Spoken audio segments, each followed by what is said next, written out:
In the opulent heart of 18th-century Paris, amidst the grandeur of a luxurious jeweler's workshop bathed in soft morning sunlight streaming through tall windows, skilled royal jewelers crafted a magnificent diamond necklace that stood as a true marvel of exquisite craftsmanship, with its countless sparkling gems meticulously set in intricate designs. Yet, its staggering cost proved so exorbitantly high that it was deemed too extravagant even for the lavish spending habits of the French monarchy itself, leaving this dazzling creation unsold under protective glass, surrounded by ledgers filled with unpaid invoices, a poignant symbol of unattainable luxury in an era of growing financial pressures on the crown.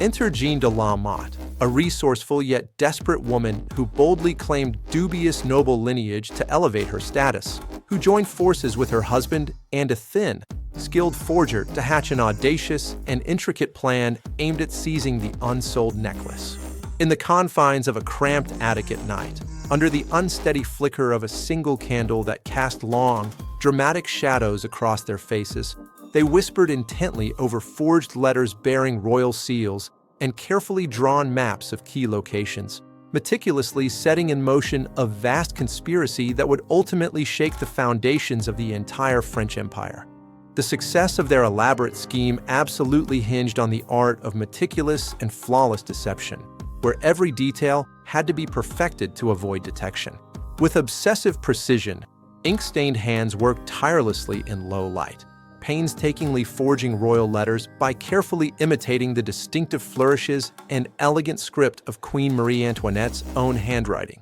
while quills scratched rhythmically across aged parchment and sealing wax was melted and dripped with exacting care to create authentic seals, each deliberate action drawing them deeper into a perilous and intricate web of lies that could ensnare anyone who trusted their creations. Under the mysterious cloak of a moonlit garden shrouded in deep shadows, a young woman, expertly disguised to perfectly resemble Queen Marie Antoinette in her regal attire and demeanor, sat poised and composed within an elegant carriage awaiting the crucial encounter. The unsuspecting Cardinal, his heart filled with eager hope and deep emotion at the prospect of gaining royal favor, approached her with trusting steps, entirely oblivious to the fact that shadowy conspirators lurked nearby in the darkness, silently orchestrating every moment of this elaborate and deceptive nighttime meeting designed to dupe him completely. Returning to the Cardinal's opulent chamber adorned with lavish furnishings and heavy drapes, he sat at a grand desk, utterly blinded by his own overwhelming pride and intense longing for the Queen's favor and recognition at court. By the warm, flickering lamplight that cast a soft glow over the documents, he eagerly pored over the convincing forged letters and hastily signed the incriminating papers without a second thought, his vanity transforming him into an all-too-willing target, thereby unwittingly sealing his own fate as the inexorable grip of destiny began to close tightly around him.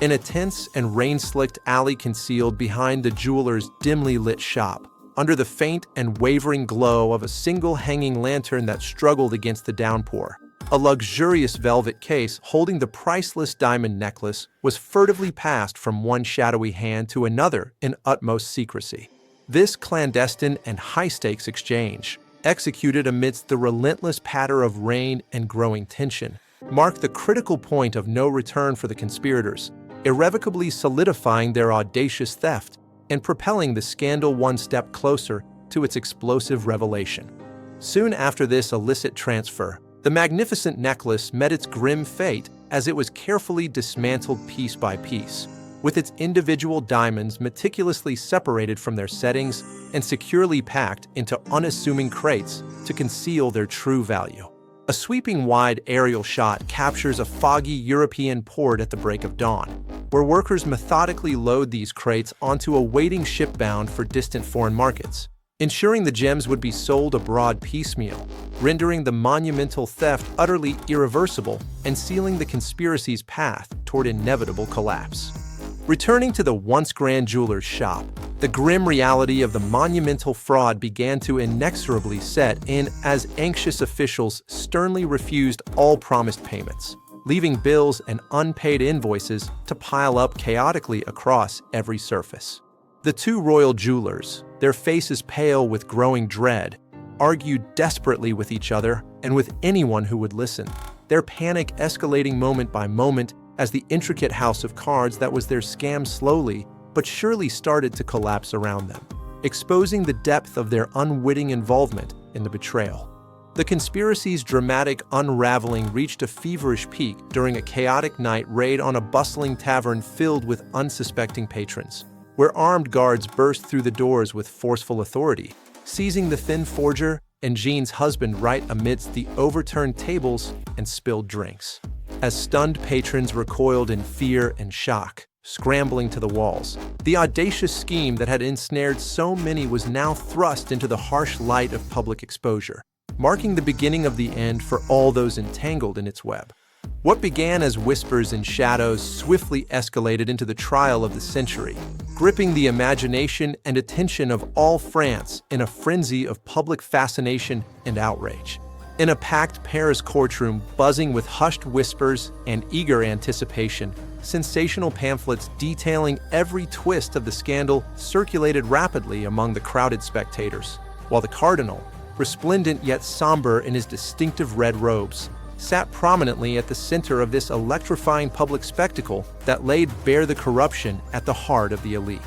In a shocking and controversial verdict that stunned the nation, the Cardinal was dramatically acquitted of all charges, a decision that immediately sent powerful ripples of mockery and disbelief echoing through the streets of Paris. Outside the courthouse under overcast skies, pamphlets were flung wildly into the air by an agitated crowd that jeered loudly at the judges and the monarchy alike, their palpable disdain and fury over the perceived injustice deeply humiliating the royal family and further eroding the fragile trust in the crown's authority.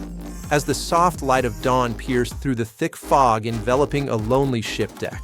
Jeanne de la Motte stood resolute, yet haunted, tightly clutching her modest bag, while intently watching the familiar shores of France gradually recede into the misty horizon. Her daring escape across the Channel to London represented not just physical exile, but a frantic flight driven by overwhelming fear of retribution, serving as a stark testament to her cunning survival instincts amid the wreckage of her collapsed ambitions. Meanwhile, the true and tragic victims of this elaborate scheme, the hard-working jewelers who had poured their lives into crafting the necklace, now faced complete and utter devastation in their once thriving workshop. Empty display cases lay broken and shattered, dust motes lazily danced in the shafts of indifferent sunlight filtering through the windows, and the two men stood in defeated silence, their slumped postures conveying the profound tragedy of ruined livelihoods and shattered dreams in the heavy quiet that had replaced the previous bustle.